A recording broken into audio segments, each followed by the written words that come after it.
Welcome दोस्तों, मैं YouTube channel fire mess में हम पढ़ रहे थे संख्या पद्धति नंबर सिस्टम में आज ये तीसरा लेक्चर है। ठीक, इससे पहले 2 लेक्चर हो चुके हैं जहाँ पे हम कर रहे हैं अपने बेसिक को क्लियर।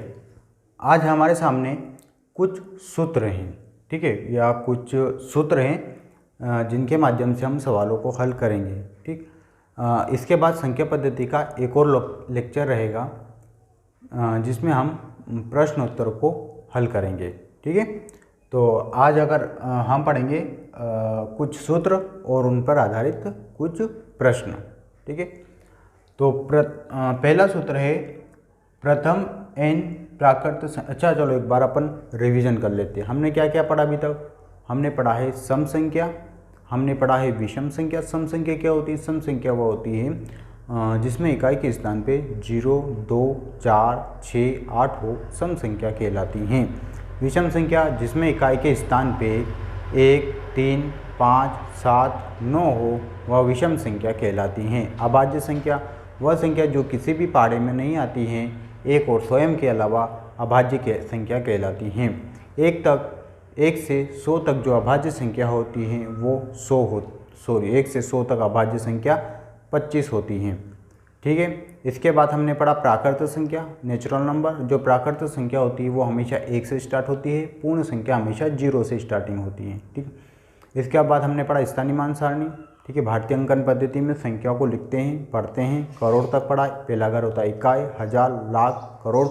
इकाई के घर में 3 कमरे होते हैं, इकाई, दहाई, सैकड़ा, हजार में 2, हजार 10,000, लाख में भी 2 लाख और 10 लाख, करोड़ में भी 2 करोड़ और 10 करोड़। इसके अलावा अंतर्राष्ट्रीय अंकन पद्धति पढ़ा है जिसके अंतर्गत 3 घर होते हैं, इकाई, हजार और मिलियन। इकाई हर घर में 3 कमरे होते हैं। पहला होता है इकाई, दहाई, सैकड़ा। हजार में भी 3 होते हैं। ठीक है, हजार, 10,000 और 100,000। मिलियन में भी 3 होते हैं। ठीक, 1 मिलियन, 10 मिलियन और 100 मिलियन। ठीक है, अब हम हमारे लेक्चर को आगे कंटिन्यू करते हुए आज हम पढ़ेंगे कुछ सूत्र। तो पहला आपके बोर्ड पर जैसे दिख रहा है कि प्रथम n प्राकृत संख्याओं का योग ज्ञात कीजिए। तो प्रथम n प्राकृत संख्याओं का योग ज्ञात करने से पहले आपको ये पता होना चाहिए कि प्राकृत संख्या क्या होती है। ठीक है, तो हमने जैसा कि वीडियो नंबर 1 में हमने देखा था कि जो प्राकृत संख्या होती है उनकी शुरुआत हमेशा कहाँ से होती है? 1 से होती है। ठीक है, 1 से चलती है तो कहाँ तक चलती है? अनंत तक चलती है। ठीक है, तो जब संख्या है, ठीक है, प्राकृत संख्या 1 से लेके कहाँ तक चलती है? अनंत तक चलती है। तो इन प्राकृत संख्याओं का योग ज्ञात करना है। कितनी प्राकृत संख्याओं का योग ज्ञात करना है? तो इन प्राकृत संख्याओं का योग ज्ञात करना है। ठीक, इन का मतलब होता है इन की जगह वो कुछ भी मान दे सकता है। जैसे प्रथम 10 प्राकृत संख्याओं का योग ज्ञात कीजिए। ठीक है, वो लिखेगा आपको कि प्राकृत संख्या, तब आपको प्राकृत संख्याओं का योग ज्ञात करना है। यदि वो लिख दे पूर्ण संख्या तो आपको पूर्ण संख्याओं का योग ज्ञात करना है। वो लिखे कि प्रथम 10 पूर्ण संख्याओं का योग ज्ञात कीजिए, तब आपको पूर्ण संख्याओं का योग ज्ञात करना है। वो लिखे कि प्रथम n सम संख्याओं का योग ज्ञात कीजिए, तो आपको सम संख्याओं का योग ज्ञात करना है। यदि बोले प्रश्न कि प्रथम n विषम संख्याओं का योग ज्ञात करना है, तो आपको विषम संख्याओं का योग ज्ञात करना है। ठीक है, इसीलिए हमने पढ़ रखा है पहले से ही प्राकृत संख्या क्या होती है, जो 1 से लगा के अनंत तक चलती है। पूर्ण संख्या क्या होती है? पूर्ण संख्या वे होती हैं जो 0 से a लगा के कहाँ तक चलती है? इन्फिनिटी तक चलती हैं। सम संख्या वे होती हैं जिसमें इकाई के स्थान पे 0, 2, 4, 6, 8 हो, सम संख्या कहलाती है। इसमें 2 से पूरा भाग जाता है। विषम संख्या जिसमें इकाई के स्थान पे 1, 3, 5, 7, 9 हो, विषम संख्या कहलाती हैं। ठीक है, ये हो गया। अब इन पर आधारित कुछ हम प्रश्नों को हल करते हैं। प्रश्न नंबर आप पहला पढ़िए। क्या लिखा है कि प्रथम 10 प्राकृत संख्याओं का योग ज्ञात कीजिए। ठीक है, प्रश्न साफ लिखा हुआ है कि प्रथम 10 प्राकृत संख्याओं का योग ज्ञात कीजिए। कितनी? 10। अच्छा, प्राकृत संख्या कहाँ से स्टार्ट होती है? तो 1 से लगा के अनंत तक चलती है, लेकिन हमको कहाँ तक ज्ञात करना है? 1 से लगा के 10। ये जो 10 प्राकृत संख्या होती हैं इनका योग ज्ञात करना है। तो एक तो तरीका ये है,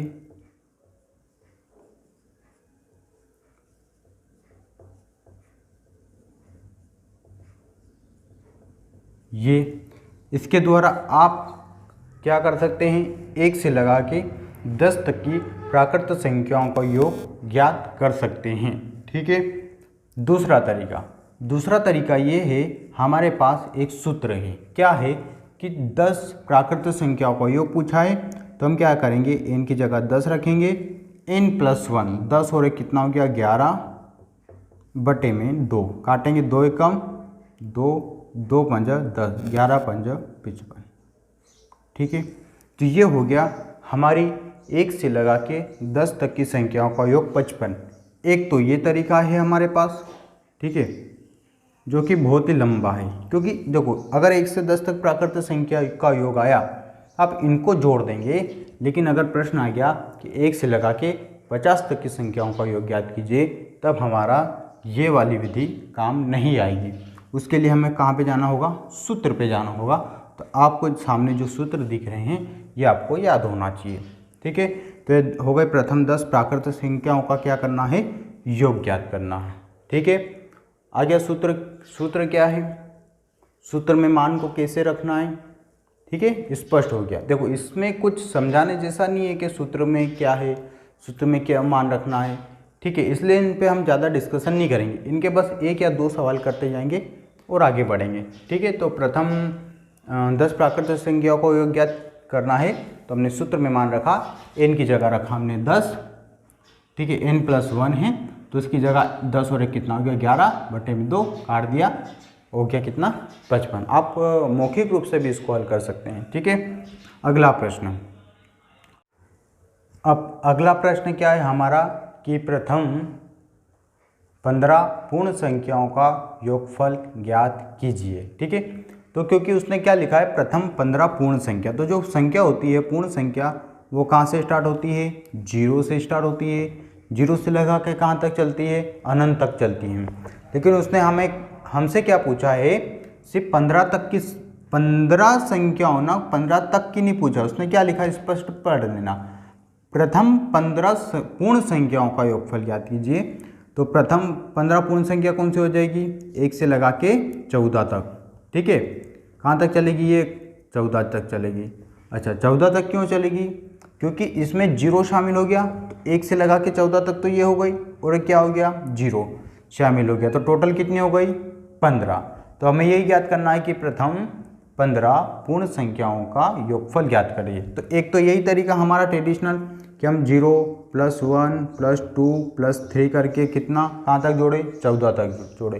दूसरा तरीका हमारा सूत्र में n की जगह हम रख देंगे 15, बस कुछ भी नहीं करना है, n की जगह रख देना है 15। सूत्र क्या हमारा 15 फिर n-1 तो कितना हो गया 14/2, 2 से काटेंगे, 2 एकम 2, 2 सती 14, 15 सतह कितना हो गया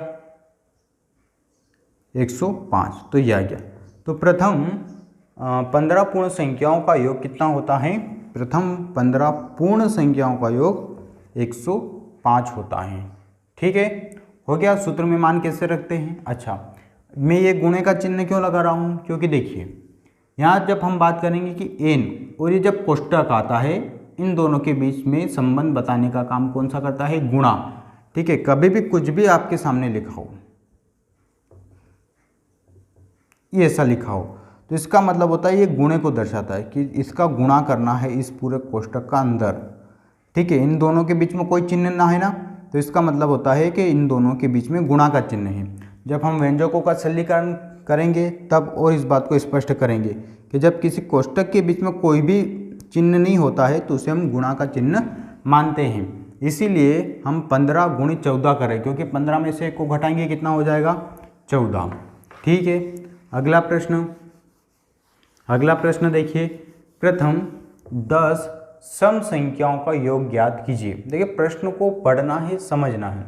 उसने ये नहीं बोला है कि प्रथम 10 तक की सम संख्याओं का योग ज्ञात कीजिए। अगर प्रश्न ऐसा बोलता कि प्रथम 10 तक की सम संख्याओं का योग ज्ञात कीजिए तो हम इन अंकों को जोड़ते, लेकिन उसने बोला है प्रथम 10 सम संख्या, प्रथम 10 सम संख्याओं का योगफल ज्ञात कीजिए। इसका तात्पर्य होता है कि जब इनको हम गिने तो टोटल संख्या कितनी होनी चाहिए, 10 होनी चाहिए। ठीक है, तो इसका फॉर्मूले में ठीक है, सूत्र में मान रखेंगे क्या हो, प्रथम 10 तो 10 गुणित 11 बराबर 110। ठीक है, अब प्रथम 10 सम संख्या कौन कौन सी होगी वो भी आप देख लीजिए। तो वो होगी 2, 4, 6, 8, 10, 12, 14, 16, 18 हो गए क्या 10।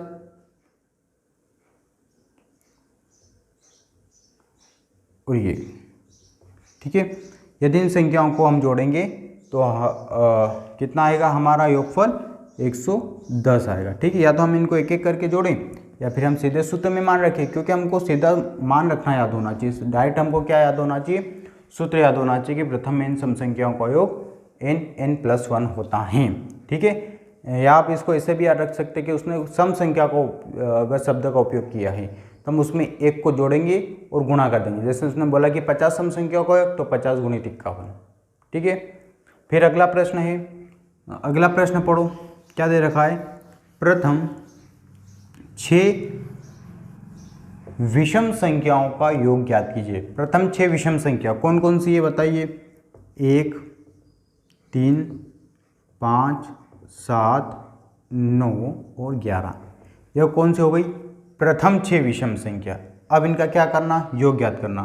ठीक है, तो एक तो वही तरीका हमारा कि इन सभी को क्या करें हम प्लस करें, या हम सीधे सूत्र में मान रखें। कितना टोटल संख्या कितनी है, 1, 2, 3, 4, 5, 6। ठीक है, तो 6 का स्क्वायर करेंगे। 6 का स्क्वायर 6 की घात 2, किसी भी संख्या में जब 6 की घात 2 लिखी रहती है तो उसे हम बोलते हैं वर्ग।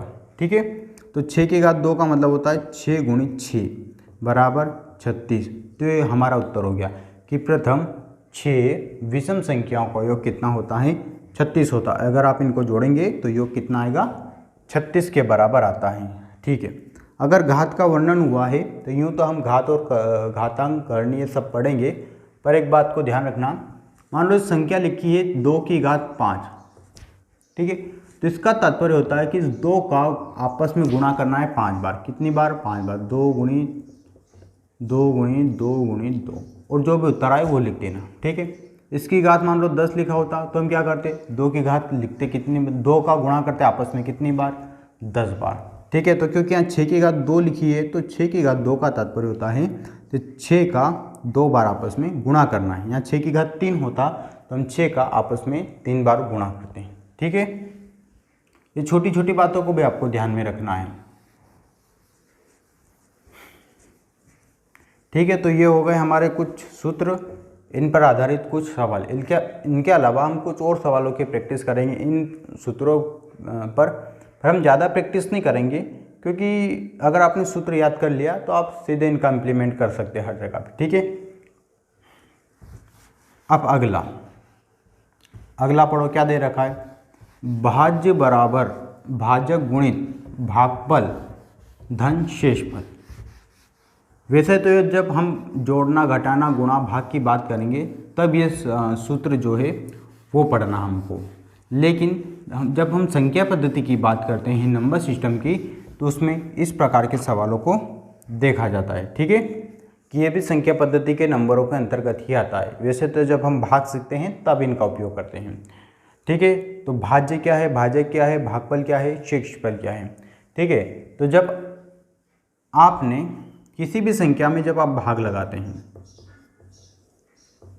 ठीक है, इसमें हम भाग लगाते हैं, 3 का पाड़ा बोलेंगे कितनी बार, 3 × 18, कितना बचा, 1 शेषफल बचा। ठीक है, 8 9 में से 8 गए तो 1 शेषफल बचा। तो अब इस स्थिति में देखिए किसको क्या बोलते हैं, ये जो नीचे बचा है इसको हम बोलते हैं शेषफल। ठीक है, जो नीचे जो बचता है, या तो शेषफल कुछ बचेगा या नहीं बचेगा। अगर पूरा भाग गया तो 0 शेषफल बचता है। तो जो शेषफल होता है, ठीक है, जो नीचे क्या रहता है, ये शेषफल। जब हमने भाग लगाया और जितनी बार भी हमने टेबल या पहाड़े को बोला तो उसे हम बोलते हैं भागफल। क्या बोलते हैं हम उसे, भागफल। ठीक है, जिस भी संख्या से हम भाग लगाते हैं उसे हम बोलते हैं भाजक। ठीक है, जो नीचे बचता है वो शेषफल। ठीक है, जितनी बार पहाड़ा बोला और जो उत्तर आया वो हमारा होता है भागफल। अच्छा, भागफल क्यों? देखो ये पढ़ो, भागफल मतलब ये कि भाग को लगाने पर कौन सा फल प्राप्त हुआ, तो उसे हम क्या बोलते हैं? भागफल। शेषफल, जो नीचे बचता है उसे हम क्या बोलते हैं? शेषफल। जो बाकी रहता है, ठीक है, उसे हम क्या बोलते हैं? शेष। और क्या उसका फल मिला, तो ये हो गया शेषफल। ये हो गया हमारा भाजक। ठीक है, जिससे हम भाग लगाते हैं, ठीक है, वो हमारा क्या हो गया? भाजक। और जिसमें हम भाग लगाते हैं वो हो जाता हमारा भाज्य। ठीक है, हो गया स्पष्ट? क्या है ये? भाजक है, ये भाज्य है, ये भागफल और ये शेषफल। ठीक है, इसको एक तरीके से और लिख सकते हैं हम, कैसे कि यहाँ पे लिख दिया हमने भाजक, ठीक, ये लिख दिया भाज्य, यहाँ पे लिख दिया हमने भागफल, और यहाँ पे लिख दिया हमने शेषफल, जो भी बचेगा। ठीक है, तो ये हो गया हमारा भाजक। ठीक, ये हो गया भाज्य, ये हो गया भागफल, और जो नीचे बचता है उसे हम बोलते हैं शेषफल। ठीक है, अब ये जो फॉर्मूला है इसका उपयोग हम कैसे करते हैं? ठीक है, तो देखिए, प्रश्न आपको साफ और स्पष्ट दे रखेगा। प्रश्न पढ़िए क्या दे रखा है वहाँ पे। अब देखिए वहाँ पे क्या क्या दे रखा है वो आपको लिख लेना है पहले तो आपके जो प्रश्न दिख रहा है उधर, वहाँ पे क्या दे रखा है? तो वहाँ पे जो भाज्य दे रखा है, ठीक है, भाज्य कितना दे रखा है? भाज्य जो दे रखा है वो दे रखा है 50। ठीक है, भाजक, भाजक कितना दे रखा उसने? भाजक देखिए, भाजक उसने दे रखा है 5।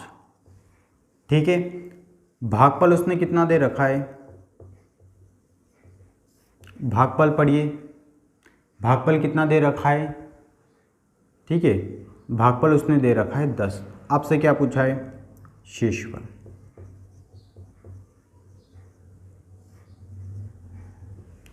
आपसे पूछा कि शेषफल क्या होगा, तो हम क्या करेंगे कि इस सवाल में ये जो सूत्र है इसमें डायरेक्ट मान रखेंगे। भाज्य की क्या जगह क्या रखेंगे हम? 50 बराबर, भाजक की जगह हम क्या रखेंगे? 5 गुणित भागफल की जगह 10 प्लस शेषफल। शेषफल तो हमें ज्ञात करना है। ठीक है, देखो गणित में जो चीज़ हमको पता नहीं होती है उसको हम एक मानते हैं। ठीक है, तो या तो आप शेषफल लिख लीजिए या एक मान लीजिए। ठीक है, तो हम एक मान लेते हैं। चलो ये कितना हो गया? 50, 10 में 5 का गुणा करेंगे तो 50 प्लस 1 से, क्योंकि ये प्लस की इधर आएगी तो हो जाएगी माइनस की, और 50 में से 50 जाएंगे तो 0, 1 से बराबर हो गया 0। ये इधर आया तो माइनस का क्यों बना? ठीक है, इसको मैंने ऐसा सीधा क्यों लिख दिया? ये सब हम बातें आगे लेक्चरों में स्पष्ट करेंगे। ठीक है, और जब बेसिक कॉन्सेप्ट जब क्लियर करेंगे। ठीक है, ये मैं बोल रहा हूँ ये जो सवाल है ये आगे का सवाल है, पर इसको हम संख्या पद्धति में अभी पढ़ रहे हैं। ठीक है, आप इसको याद कर लेना और सिर्फ समझ लेना। ठीक है, तो ये हो गया हमारा 0। शेषफल क्या है? 0। इसका तात्पर्य है कि जब हम देखिए, अब ये जो फॉर्मूला इसकी बात करते हैं क्या, चलो भाज्य की जगह कितना रखा हमको? 50, भाजक है 5, ठीक है, भागफल है 10, और ये पूछा है कि शेषफल क्या होगा। मतलब जब 5 से भाग लगाएंगे 50 में तो कितनी बार जाएगा वो? 10 बार। तो कितना आ जाएगा? 50, घटाएंगे शेषफल कितना आ गया? 0। ठीक है, तो इस सूत्र में भी मान रख के 0 आएगा, या आप इसमें मान रख के भी 0 कर सकते हैं। ठीक है, चलो अगला प्रश्न देख लीजिए। अगला प्रश्न, अगले प्रश्न में आपको क्या दे रखा है? अगले प्रश्न में आपने प्रश्न पूछा है भाज्य। ठीक है, अभी क्या दे रखा है? तो उसने दे रखा है भाजक। भाजक कितना दे रखा है उसने? 4 दे रखा है। ठीक है, भागफल कितना दे रखा है? भागफल 9 दे रखा है। ठीक है, ठीक है, शेषफल कितना दे रखा है? तो शेषफल उसने 2 दे रखा है। पूछा क्या आपसे? भाज्य। भाज्य का मतलब होता है ये तात्पर्य, वो प्रश्न बोल रहा है कि ऐसी कौन सी संख्या है जिसमें 4 से भाग लगाते तो वो 9 बार जाता है, और शेषफल 2 बचता है। तो भाज्य है, तो भाज्य की जगह भाज्य रखेंगे, भाज्य बराबर भाजक, भाजक कितना दे रखा उसने 4 गुणित भागफल कितना दे रखा है 9 धन शेषफल कितना दे रखा है 2। ठीक है, अब इसको जोड़ेंगे 9 चौक 36 प्लस 2। ठीक है, अब आपके मन में प्रश्न आ रहा कि मैंने 9 का गुणा 4 में क्यों किया। मैं चाहता तो 9 और 2 को जोड़ भी तो सकता था और 11 का मैं गुणा 4 में कर सकता था, लेकिन ऐसा नहीं कर सकते। ठीक है, ये जब हम व्यंजकों का सरलीकरण करेंगे ना तब उसमें स्पष्ट होगा कि 9 का गुणा 4 में क्यों करते हैं, इसको जोड़ क्यों नहीं सकते हैं। ठीक है, उसका एक क्रम होता है, उस क्रम में हम बात करेंगे। चलो 36 और 2 कितना हो गया 38। तो हमारे प्रश्न का उत्तर आ गया, भाज्य कितना हो जाएगा हमारा x की जगह 38, या भाज्य कितना हो गया 38।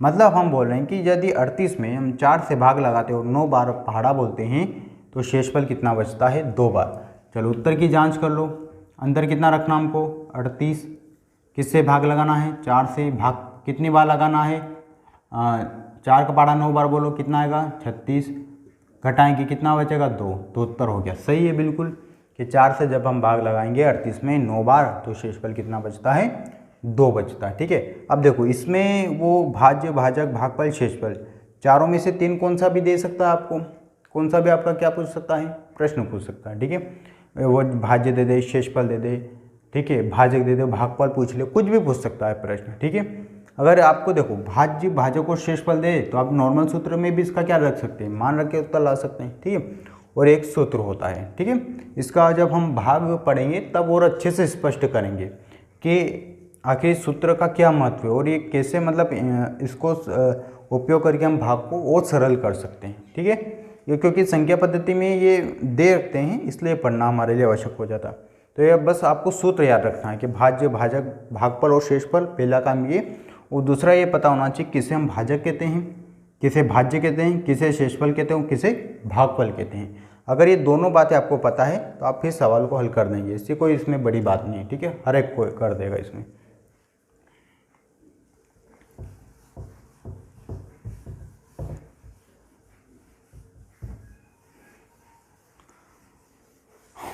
आगे आप महत्वपूर्ण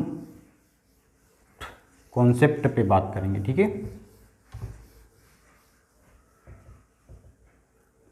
जब हम आगे बढ़ते हैं तो हमारे पास कुछ कॉन्सेप्ट है। कॉन्सेप्ट ये कि बताइए, ठीक है, कॉन्सेप्ट क्या आप समझ लीजिए कि एक, ये आपको ही बताना, ठीक है, एक अंक की सबसे बड़ी संख्या, क्या बताना आपको, एक अंक की संख्या बतानी है, और कौन सी बतानी है, सबसे बड़ी संख्या। अंक हमने पहले भी पढ़ा था, कहाँ से स्टार्ट होते हैं, 1 से स्टार्ट होते हैं, कहाँ तक चलते हैं, अनंत तक अंक जो होते हैं वो 9 तक चलते हैं, गिनती अनंत तक चलती है। ठीक है, तो अंक हमारे 1 से लगा के 9 होता है। इन अंकों में सबसे बड़ा अंक कौन सा है, इन अंकों में सबसे बड़ा अंक क्या है 9।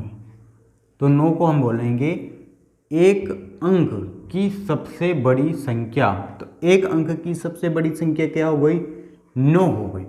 इसी प्रकार बताना आपको 2 अंक की सबसे बड़ी संख्या। बताइए आप 2 अंक की सबसे बड़ी संख्या कौन सी हो जाएगी। तो 2 अंक की सबसे बड़ी संख्या होती है 99।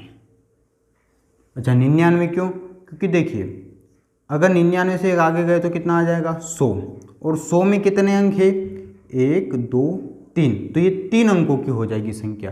लेकिन हमें क्या पढ़ना है, सिर्फ 2 अंक की सबसे बड़ी संख्या। तो 2 अंकों की सबसे बड़ी संख्या कौन सी हो जाएगी 99, क्योंकि 99 से जैसे आगे गए तो कितने अंक हो जाएंगे 3, तो ये कितने अंकों की हो जाएगी 3। और ये सबसे पहले वाले जब लेक्चर हुआ था उसमें हमने पढ़ा था अंकों के बारे में, इसमें कितने अंक दिख रहे हैं। ठीक है, इसी प्रकार अगला प्रश्न, ठीक है, 3 अंकों की सबसे बड़ी संख्या बता दो, तो कुछ नहीं करना है 3 बार 9। अगर आपको ऐसे याद नहीं रहता है, अगर बोल 4 अंकों की सबसे बड़ी संख्या, तो 4 अंकों की सबसे बड़ी संख्या 4 बार 9।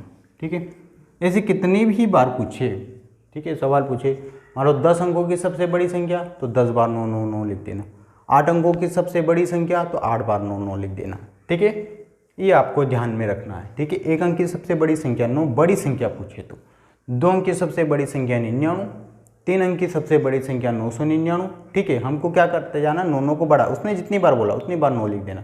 उसने बोला 7 अंकों की सबसे बड़ी संख्या तो 7 बार 9 लिख दिया। ठीक है, अभी हम इनका क्या करेंगे, सवाल में उपयोग करेंगे। ठीक है, ये हो गई हमारी बड़ी संख्या। अगला, एक अंक की सबसे छोटी संख्या बताना। अंक कहाँ से स्टार्ट होते हैं, अंक कितने होते हैं, स्टार्ट क्या होता है, अंक होते कितने, निश्चित होते हैं अंक तो 1 से लगा के 9। तो इन अंकों में सबसे छोटा अंक कौन सा है, तो 1 है। ये बात को ध्यान रखना कि आपको 0 को नहीं बोल देना कि सबसे छोटा अंक है, क्योंकि 0 अंक होता ही नहीं है। जब तक वो किसी अंक के पीछे अगर उपयोग होगा तो ही वो अंक कहलाएगा, अन्यथा यूँ तो कोई अंक नहीं कहलाएगा। ठीक है, तो हमारा कि 1 अंक की सबसे छोटी संख्या 1। ठीक है, इसी प्रकार 2 अंकों की सबसे छोटी संख्या, ठीक है, 2 अंकों की सबसे छोटी संख्या क्या हो जाएगी, बताइए। 1 अंक कहाँ तक चलते हैं, 9 तक। 9 के बाद क्या आता है, 10। क्या 10 2 अंकों की सबसे छोटी संख्या है, क्योंकि 2 अंकों की सबसे छोटी संख्या का मतलब होता है कि 2 अंक वहाँ से प्रारंभ होते हैं। जैसे 2 अंक कहाँ से प्रारंभ होते हैं, तो 10 से प्रारंभ होते हैं। तो ये 2 अंकों की सबसे छोटी संख्या, अच्छा इससे भी कोई 2 अंक का ऐसी संख्या जो इससे भी छोटी है, नहीं हो सकती, इससे सब क्या होंगी, बड़ी ही होंगी। ठीक है, तो 2 अंक की सबसे छोटी संख्या 10। ठीक है, अगला 3 अंकों की सबसे छोटी संख्या, ठीक है, 100, क्योंकि देखो 99 तक 2 अंकों की चलती है, फिर 3 अंकों की स्टार्ट हो जाती है। ठीक है, इसमें कितने अंक है, 1 2 3। अच्छा, इसमें 0 का अंक क्यों बोल रहे हैं, क्योंकि किसी अंक के बाद उपयोग किए गए हैं। अंक के बाद उपयोग किया जाता है तो ये भी अंक बन जाते हैं। ठीक है, इसलिए कितने अंकों की संख्या हो गई, 3। ठीक है, इसी प्रकार आगे क्रम चलता रहेगा। कोई पूछे कि 7 अंकों की सबसे बड़ी संख्या, तो 7 अंकों की सबसे बड़ी संख्या 1 लिख के हम 6 जीरो लगा देते हैं। ठीक है, कितने, ये हो गई 7 अंकों की सबसे बड़ी संख्या 10 लाख। 10 लाख 7 अंकों की सबसे बड़ी संख्या है। ठीक है, वो पिछले 10 अंकों की सबसे छोटी संख्या पढ़ रहे। ठीक है, 7 अंकों की सबसे छोटी संख्या। ठीक है, 10 अंकों की सबसे छोटी संख्या, तो हमको 1 लिख के 9 बार 0 लगा देना, तो वो क्या हो जाएगी, 10 अंकों की सबसे छोटी संख्या। ठीक है, ये हो गया, स्पष्ट हो गया। अगला एक और संख्या होती है सबसे छोटी संख्या, स्पष्ट हो गई क्यों। ठीक है, 2 अंकों की सबसे छोटी संख्या 10 क्यों है, क्योंकि 10 से छोटी बता दो 2 अंकों की कौन सी संख्या है। भाई 3 अंकों की सबसे छोटी संख्या अगर 100 है तो उससे कौन सी छोटी संख्या होगी, क्या 99, तो 2 अंकों में हो जाएगी। अंक तो समझते हैं ना आप, अंकों को हमने पहले, अगर आपको अंक और संख्याओं में अंक कितने होते हैं इनके बारे में जानना है, ठीक है, तो पहला लेक्चर आपको देखना है। फिर 1 अंक की कुल संख्या की बात होती है। कुल संख्या मतलब होता है कि एक अंक की एक अंक होना चाहिए, और ऐसी कुल कितनी संख्या होती है, 9। ठीक है, क्योंकि 1 से लगा के 9 तक कितने अंक होते हैं, 9। फिर पूछ रहा है 2 अंकों की कुल संख्या कितनी है, तो 2 अंकों की कुल संख्या होती है 90। ठीक है, कुल संख्या का मतलब होता है 90, मतलब 2 अंकों की कुल संख्या मतलब होती है 10 से लगा के 99 तक, ये टोटल कितनी संख्या है, तो जो संख्या है वो 90 है। ठीक है, अगला 3 अंकों की कुल संख्या कितनी है, तो 3 अंकों की कुल संख्या है 900।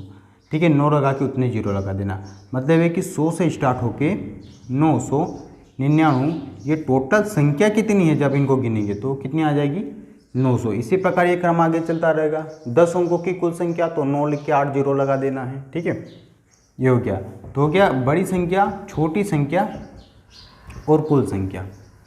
ठीक है, इसमें बड़ी संख्या और छोटी संख्या इंपॉर्टेंट है, कुल संख्या आपको नहीं भी पता होगा तो चलेगा। ठीक है, अब इन्हीं के आधार पर हम कुछ प्रश्नों को हल करते हैं। ठीक है, प्रश्न पढ़िए, क्या लिखा है, 4 अंकों की सबसे बड़ी संख्या और 4 अंकों की कुल संख्या का योगफल ज्ञात कीजिए। अब 4 अंकों की बड़ी संख्या तो हम क्या करेंगे, 4 बार 9 लिख देंगे। ठीक है, ये हमने 4 बार 9 लिख दिया। और क्या पूछा है, और क्या प्रश्न में कहा है, 4 अंकों की कुल संख्या, तो 4 अंकों की कुल संख्या कुल संख्या नहीं तो सॉरी सबसे छोटी संख्या, तो सबसे छोटी संख्या इनका योगफल ज्ञात कीजिए, तो ये योगफल हो गया। ठीक है, 4 अंकों की बड़ी संख्या और 4 अंकों की छोटी संख्या का योगफल ज्ञात कीजिए। ऐसे इनके अंतर आ सकते हैं, इनके प्रश्न आ सकते हैं। ठीक है, इतना ज़्यादा जरूरी नहीं है, सिर्फ आपका बेसिक कॉन्सेप्ट के लिए पता होना चाहिए कि अगर प्रश्न ऐसा है तो उसका आंसर क्या होगा। ठीक है, ऐसा कोई खास ज़रूरी नहीं है प्रश्न, बट हमारा जो बेस है वो इन्हीं प्रश्नों के आधार पर बनेगा। अगर छोटा सा प्रश्न अगर आपको नहीं पता है और बड़े प्रश्न पता है तो उससे क्या मतलब हुआ। ठीक है, आपको छोटे छोटे प्रश्नों का आंसर पता होना चाहिए। ठीक है, कोई बोले 1 से 100 तक आप कितनी अभाज्य संख्या होती है 25, सम संख्या की क्या पहचान होती है, विषम संख्या क्या होती है। ठीक है, 2 अंकों की सबसे बड़ी संख्या बताना, 8 अंकों की सबसे बड़ी संख्या बताना, ये छोटे छोटे प्रश्न हैं। इन प्रश्नों को हल करना आपको पता होना चाहिए। ठीक है, अगला प्रश्न पढ़ो। ठीक है, 5 अंकों की सबसे छोटी संख्या में से, ठीक है 5 अंकों की, देखो प्रश्न क्या होता है कि जब हम इबारत पढ़ते हैं ना तो हमको पूरा नहीं पढ़ना चाहिए, हमको थोड़ा थोड़ा पढ़ते समय उसको क्या करते जाना चाहिए, लिखते जाना चाहिए। जैसे उसने बोला कि 5 अंकों की सबसे छोटी संख्या, बस इतना पढ़ा और हमने 5 अंकों की सबसे छोटी संख्या लिख दी। पहले तो हो गए 5 अंक, फिर आगे पढ़ो 5 अंकों की सबसे छोटी संख्या, ठीक है, और 4 अंकों की सबसे बड़ी संख्या। तो हमने 4 अंकों की सबसे बड़ी संख्या मान लो यहाँ पे लिख दी, कुछ भी नहीं किया हमने, जो प्रश्न बोला वो लिख दिया। का अंतर क्या होगा, अंतर पूछा है मतलब माइनस पूछा है, तो ये 4 अंकों को उठा के हम कहाँ पे लिख देंगे, यहाँ पे लिख देंगे। अब उसने क्या बोला है अंतर, तो हमने लगा दिया माइनस का चिन्ह। अंतर का मतलब होता है घटाओ माइनस, घटाएंगे।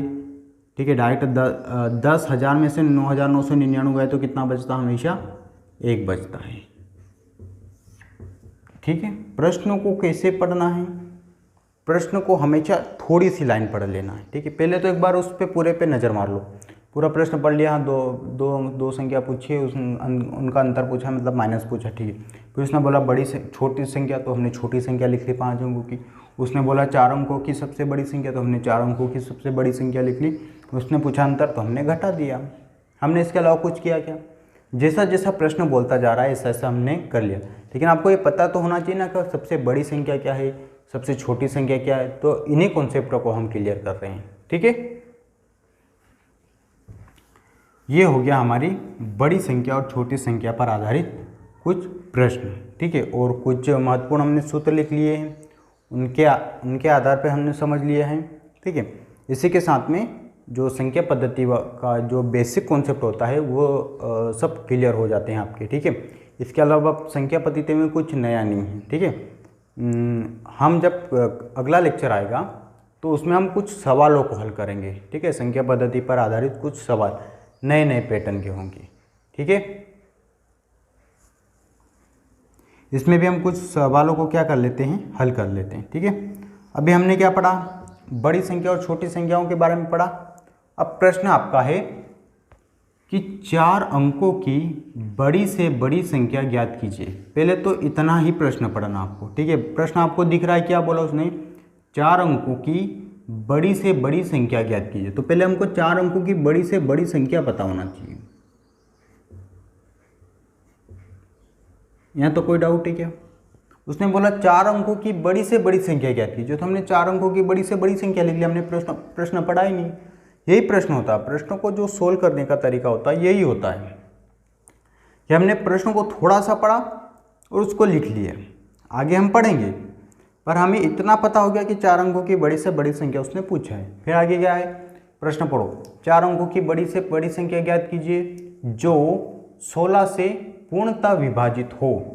16 से पूर्णतः विभाजित का मतलब होता है कि ऐसी 4, ठीक है, प्रश्न को देखो समझना, 4 अंकों की कोई संख्या है जिसमें कितने अंक है, 4, 1 2 3 4, ये 4 अंक है। ठीक है, नंबर में समझ लेना कितने, 1 2 3 4 अंक है। वो बोल रहा है कि इसमें हम 16 से भाग लगाते हैं तो पूर्णतः विभाजित हो। पूर्णतः विभाजित का मतलब होता है कि जो शेषफल है वो 0 होना चाहिए। ठीक है, क्या होना चाहिए, 0। देखिए, जब ये जो संख्या है इसकी बात हो रही, ये जो संख्या है यहाँ पे हमको नहीं पता है इसमें कितने अंक होने, देखो वो बोल रहा है कि उसमें 4 अंक होने चाहिए और वो संख्या भी बड़ी से बड़ी होनी चाहिए। मतलब 4 अंक में बड़ी से बड़ी संख्या 9999, इससे ज़्यादा हम जा सकते हैं क्या? कि इससे बड़ी भी आ सकती है? नहीं आ सकती। 4 अंकों की सबसे बड़ी संख्या यही होगी, तो हम इससे आगे नहीं जा सकते हैं। ठीक है, तो 4 अंक ऐसे हों, 4 अंकों की एक ऐसी संख्या होगी लेकिन वो बड़ी से बड़ी होगी, छोटी से छोटी नहीं हो सकती।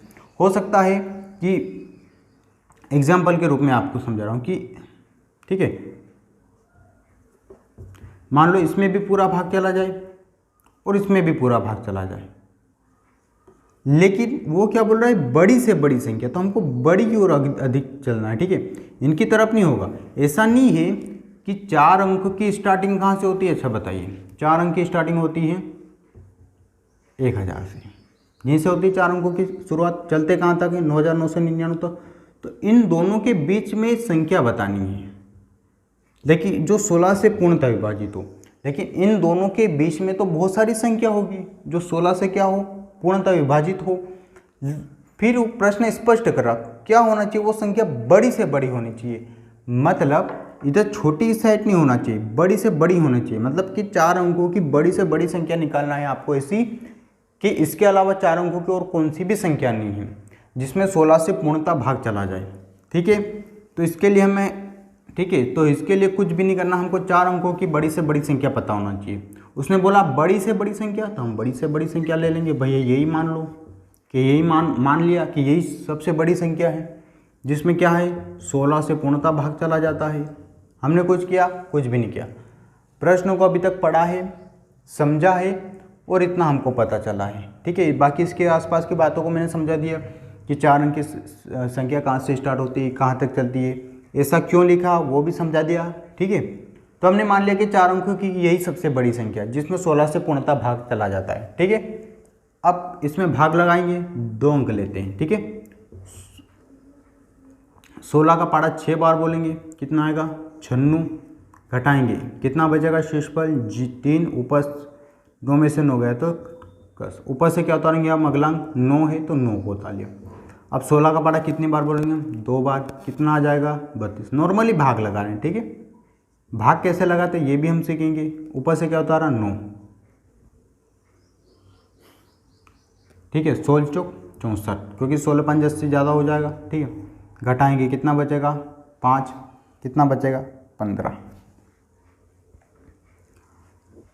अब हमारा काम इससे नहीं है, जो भागफल, इससे हमारा कोई मतलब नहीं, हम शेषफल की बात करते हैं। ठीक है, जब भी हमें ऐसी संख्या ज्ञात करना होता है कि संख्या से भाग लगाते हैं, भागफल पूर्णतः विभाजित हो, वो बड़ी संख्या हो छोटी संख्या हो, तो ऐसी स्थिति में हमें ना तो इस संख्या से मतलब है ना इससे पूरे सवाल से मतलब है। हमको हमेशा मतलब होता है शेषफल से, कि शेषफल क्या बचा हुआ। ठीक है, तो शेषफल बचा हुआ है 15। अब सुन लेना, या तो इस शेषफल को, ये जो संख्या है, ठीक है, सुन लेना, अगर यहाँ से 15 कम होता तो क्या संख्या में पूरा भाग चला जाता? बिल्कुल चला जाता। ठीक है, देखना इधर समझना, ये जो 15 है, पहले तो आपको इसको बताना है कि इसको मैं जोड़ूंगा या घटाऊंगा। ठीक है, प्रश्न को ध्यान में रख के बोलना कि इस 15 को जो शेषफल, हमेशा हम शेषफल का ही मतलब है, बाकी पूरी संख्या से हमें कोई मतलब, ये भाग लगाया तो सिर्फ बीच की प्रक्रिया, अंत में हमें शेषफल को ढूंढना है। तो मैं जब शेषफल को ढूंढता हूँ कि 15 मुझे मिला, तो आपको ये बताना है कि 9999 में मैं 15 को प्लस करूँगा या माइनस करूँगा। ठीक है, प्रश्न को पढ़ लेना कि 4 अंकों की बड़ी से बड़ी संख्या। ठीक है, अच्छा चलो मैं एक बार प्लस कर देता हूँ, एक बार माइनस कर देता हूँ। ठीक है, ये एक बार हो गया माइनस और एक हो गया प्लस। करो इनको, 9 में से 5 गए तो 4, 9 में से 1 गया तो 8, 9 और 9 बच गए। यहाँ जोड़ो, 5 और 9 कितने हो गए? 14 हासिल आया 1, 9 और 10 और 1 11 हासिल 1, 9 और 1 10 हासिल 1, 9 और 1 10। कौन सा उत्तर सही है? जोड़ने वाला उत्तर सही है या घटाने वाला उत्तर सही है, आपको बताना है। ठीक है, अब आपको प्रश्न पढ़ना, पहले प्रश्न पढ़ के समझ लो, रटना नहीं है कि जोड़ना है घटाना, नहीं नहीं, पहले प्रश्न को पढ़ो। प्रश्न क्या कह रहा है कि 4 अंकों की बड़ी से बड़ी संख्या ज्ञात कीजिए। तो क्या 4 अंकों की हमारे पास आ गई बड़ी से बड़ी संख्या। तो क्या मैं अगर 15 को जोड़ूंगा तो क्या ये 5 अंकों की संख्या नहीं बनेगी? 1 2 3 4 5। तो क्या ये सही होगा? ये गलत होगा। अच्छा, ये गलत कैसे होगा? ये हमको कहाँ से पता चला ये गलत होगा? ये प्रश्न पढ़ के पता चला, क्योंकि उसने साफ स्पष्ट बोला है। क्या बोला? कि 4 अंकों की बड़ी से बड़ी संख्या। क्योंकि 4 अंकों की इसीलिए हमने बड़ी से बड़ी संख्या पहले ही ले ली है, 9999। इससे बड़ी हो ही नहीं सकती। इससे आगे जाएंगे तो 5 अंकों की बनेगी वो। लेकिन ये संख्या आ गई उत्तर, लेकिन ये 5 अंकों की है, 1 2 3 4 5। तो क्या उत्तर हो सकता है? इसलिए हमने इसको काट दिया, क्योंकि हमको 4 अंक ही चाहिए, 5 अंक नहीं चाहिए। ठीक है भैया, इसमें 5 अंक हो रहे तो हमने काट दिया। तो उत्तर क्या हो गया हमारा? 9984। ठीक है, जब आप ऐसे प्रश्नों की जब प्रैक्टिस करेंगे ना, तब आपको ऑटोमेटिक समझ में आ जाएगा कि हमको ऐसे प्रश्नों में क्या करते हैं, घटाते हैं। ठीक है, और स्वाभाविक सी बात है, क्यों घटाएंगे? क्योंकि हम भैया 9999 में एक भी जोड़ेंगे तो वो 10,000 हो जाएगी, तुरंत 5 अंकों की संख्या बन जाएगी। इसलिए हमारा स्वाभाविक सी बात है, हम इसमें क्या करेंगे, घटाएंगे। तो क्या 4 अंकों की संख्या मिल गई? बिल्कुल मिल गई। क्या मिल गई? 9984। 9984 वही 4 अंकों की सबसे बड़ी संख्या है, जिसमें 16 से भाग लगाते तो पूरा भाग चला जाता है और शेषफल कुछ भी नहीं बचता है। ठीक है। अच्छा, 15 का क्या तात्पर्य होता है? 15 का जब यहाँ शेषफल आया तो इसका ये तात्पर्य होता है कि ये जो बड़ी संख्या है, इसमें यदि 15 कम होता, ये जो संख्या है इसमें यदि 15 कम होता तो पूरा भाग चला जाता। ठीक है, हमने घटाया इसीलिए कि ये जो संख्या है इसमें से 15 ही कम होता ना, तो हमारा 16 से पूरा भाग चला जाता। कैसे? भाग लगा के हम देख लेंगे, किसमें? 9984 में। किससे? 15 से भाग लगाएंगे। ठीक है, तो वही 16 से ना, 16 छंग कितना आ गया? 96। कितना बचेगा? 3, ऊपर से उतारा 8, 16 दूना 32, कितना बचा? 6, ऊपर से उतारा 4, 16 चौक 64। ये चला गया पूरा भाग। तो आ गई बड़ी से बड़ी संख्या 4 अंकों की। ठीक है, आ गई बड़ी से बड़ी संख्या। ठीक है, ये हमने उत्तर की जांच भी कर ली है। ये हमने क्यों किया? ये सिर्फ समझाने के लिए किया है। ठीक है, ये आपको नहीं करना है। अब आपको फाइनली, ठीक है, फाइनली ये हुआ कि जब 4 अंकों की बड़ी से बड़ी संख्या पूछे तो उसमें जो शेषफल आता है उसको हम घटा देते हैं। बस इतनी सी छोटी सी बात है।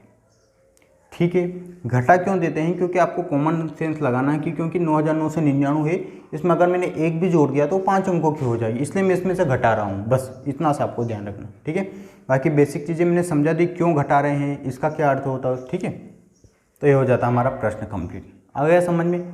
अब आपको इसी प्रकार से बहुत सारे प्रश्नों को हल करना है। ठीक है, अगर प्रश्न नहीं मिले तो अपने मन से बना लेना। भाई 5 अंकों की बड़ी से बड़ी संख्या ज्ञात करो, जिसमें 17 से पूरा भाग जाता है। ठीक है, 6 अंकों की बड़ी से बड़ी संख्या ज्ञात करो, जिसमें 20 से पूरा भाग जाता है।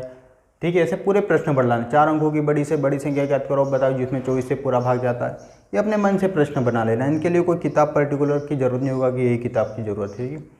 या आप अपने मन से बना लें। कम से कम इसे 10 प्रकार के प्रश्नों को हल करेंगे तो आपको प्रैक्टिस हो जाएगी। ठीक है, और कॉन्सेप्ट आप समझ ही गए कि बड़ी से बड़ी संख्या हमने ऑलरेडी ले ली है, तो इसमें हमको कुछ जोड़ना तो होगा ही नहीं, घटाना ही होगा। और हमें इसमें किससे मतलब होता है? हमेशा शेषफल से मतलब होता है। ठीक है, इसीलिए हमने अभी क्या पढ़ा? बड़ी से बड़ी संख्या और छोटी से छोटी संख्या। बड़ी से बड़ी संख्या और छोटी से छोटी संख्या पता भी तो होना चाहिए।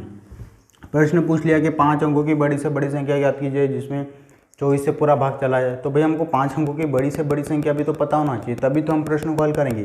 इसीलिए हमने पहले कॉन्सेप्ट को क्लियर किया कि 5 अंकों की बड़ी संख्या ज्ञात करना, तो क्या करते हैं? 5 बार 9 लिख लेते हैं। ठीक है, अगला प्रश्न पढ़िए। अब छोटी संख्या की बात है।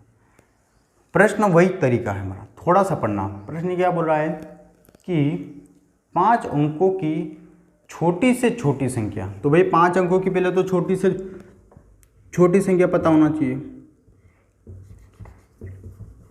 ठीक है, 5 अंकों की क्या होना चाहिए? छोटी से छोटी संख्या पता होना चाहिए। यह हो गई हमारी 5 अंकों की छोटी से छोटी संख्या। ठीक है, 5 अंकों की छोटी से छोटी संख्या ज्ञात कीजिए, जिसमें, ठीक है, जिसमें क्या है? 18 से पूरा भाग चला जाता है। ठीक है, मतलब ये 18 से पूर्णतः विभाजित हो जाते हैं। ये आपका प्रश्न है कि 5 अंकों की छोटी से छोटी संख्या ज्ञात कीजिए। जो क्या हो 18 से पूर्णतः विभाजित हो। पूर्णतः विभाजित का मतलब होता है कि जब उसमें 18 से भाग लगाते हैं तो उसमें पूरा भाग चला जाता है। मेरा एक प्रश्न सुनिए, ये कितने अंकों की संख्या है? 5 अंकों की संख्या आपके सामने है, ठीक है। इस 5 अंकों की संख्या में क्या मैं घटा सकता हूँ? पहले प्रश्न को उत्तर देना, आपको बताना, क्या मैं इसमें घटा सकता हूँ? नहीं घटा सकता। क्यों नहीं घटा सकता? क्योंकि मैंने इसमें एक भी घटाया तो ये तुरंत 4 अंकों की बन जाएगी, ठीक है। अंकों का मतलब होता है ये अंक गिना, 1 2 3 4 5, ये 5 अंकों की। प्रश्न ने स्पष्ट बोला है कि 5 अंकों की भी ज्ञात करना है और वो छोटी से छोटी भी होना चाहिए। अगर मैं घटाया, मैंने शेषफल को कुछ भी घटाया, क्या मैं घटा सकता हूँ? पहले तो कॉमन सेंस आप बताइए, नहीं घटा सकता। क्योंकि मैं एक भी घटाता हूँ तो क्या हो जाएगी? 4 अंकों की ज्ञात कीजिए। भाग किससे लगाना आपको? भाग जो लगाना है वो 18 से लगाना है, ठीक है।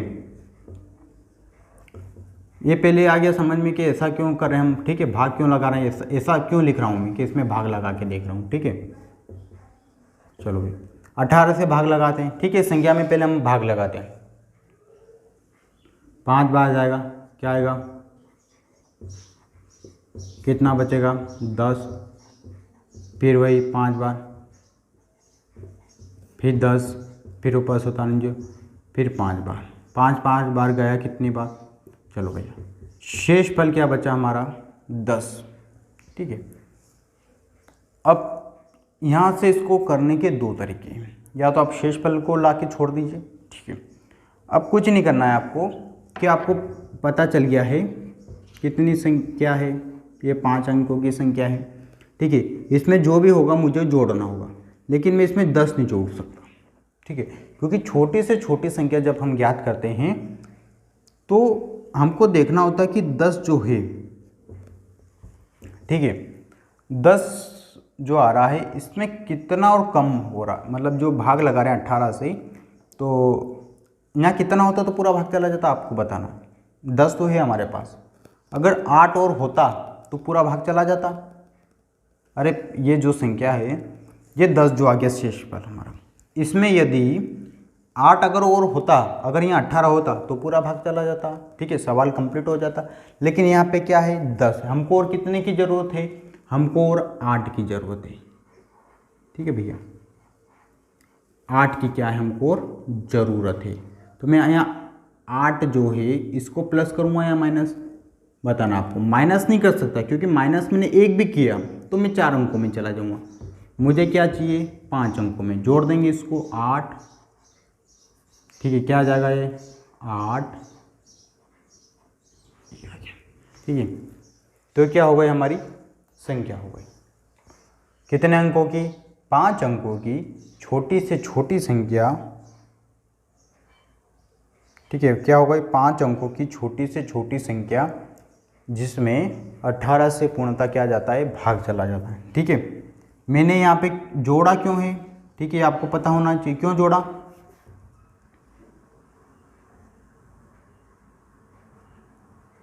क्योंकि मैं इसमें से एक भी घटा था, ठीक है। अच्छा, मैंने 8 क्यों जोड़ा? ठीक है, क्योंकि देखो 10 तो है हमारे पास, यदि 10 है, ठीक है, और इसमें जोड़ना ही पड़ेगा आपको। तो अगर 10 की जगह 18 होता तो पूरा भाग चला जाता, तो मुझे कुछ जोड़ना ही नहीं पड़ता। लेकिन 10 तो है मेरे पास, और कितने की ज़रूरत है? 18 बनाने के लिए मुझे 8 की ज़रूरत है, इसलिए मैंने 8 को जोड़ दिया। ये हो गई 5 अंकों की छोटी से छोटी संख्या जिसमें 18 से पूर्णतः भाग चला जाता। एक तो ये हो गया। एक और तरीका होता है, एक और तरीका ये होता है कि जो सबसे लास्ट में भाग लगाते हैं ना, उसको एक बार ज़्यादा बोल लेना। जैसे 18 पंजे 90 और 18 छंग 18 पंजे 90, क्योंकि लास्ट की संख्या आ गई, 0 उतार लिया हमने, तो 18 पंजे 90 या 18 छंग 108 बोल दो आप, ठीक है। एक ज़्यादा बोल दो, 18 पंजे 90 तो हो रहा था, 18 छंग 108 बोल दो भैया, घटा दो, कितना आ गया? 8। तो इस 8 को बस इसमें जोड़ देना हमको, ठीक है। दोनों तरीके बता दिए। यदि आपको ये समझ में आ रहा तो ये आप समझ लीजिए, और वो है तो वो समझ लेना, ठीक है।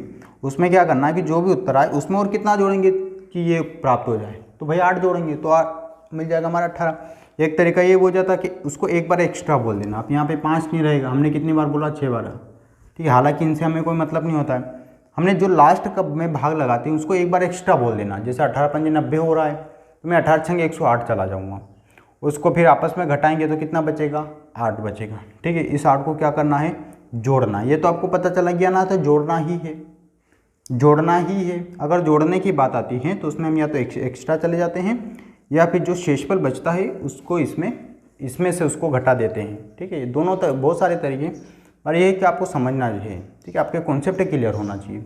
ये मैंने क्यों जोड़ा, आ गई बात समझ, क्योंकि मैं एक भी घटाता तो छोटी संख्या हो जाती, 5 अंकों की नहीं बचती। ठीक है, अब ये हो गए 18 से पूरा भाग लगाते हैं तो पूरा चला जाता है। इसी प्रकार आप बहुत सारे सवालों पर प्रैक्टिस कर सकते हैं। ठीक है, आप अपने मन से भी सवाल बना सकते हैं। बताइए 3 अंकों की छोटी से छोटी संख्या जिसमें 15 से पूरा भाग चला जाता है। ठीक है, 4 अंकों की छोटी से छोटी संख्या बताइए जिसमें 5 से पूरा भाग चला जाता है। ठीक है, हाँ, एक और प्रश्न, एक प्रश्न बहुत अच्छा है कि मान लो कि जो शेषफल है वो अगर 0 आ जाता तो, ऐसा भी तो हो सकता है। हमने जब बड़ी से बड़ी संख्या ज्ञात करी, जब हमने छोटी से छोटी संख्या ज्ञात करी और उसमें मान लो शेषफल 0 आ जाता तो क्या होता। ठीक है, इसके लिए हम अगले प्रश्न पे चलते हैं। देखो अगला प्रश्न पढ़ो, 4 अंकों की छोटी से छोटी संख्या ज्ञात कीजिए जो 10 से पूर्णतः विभाजित हो।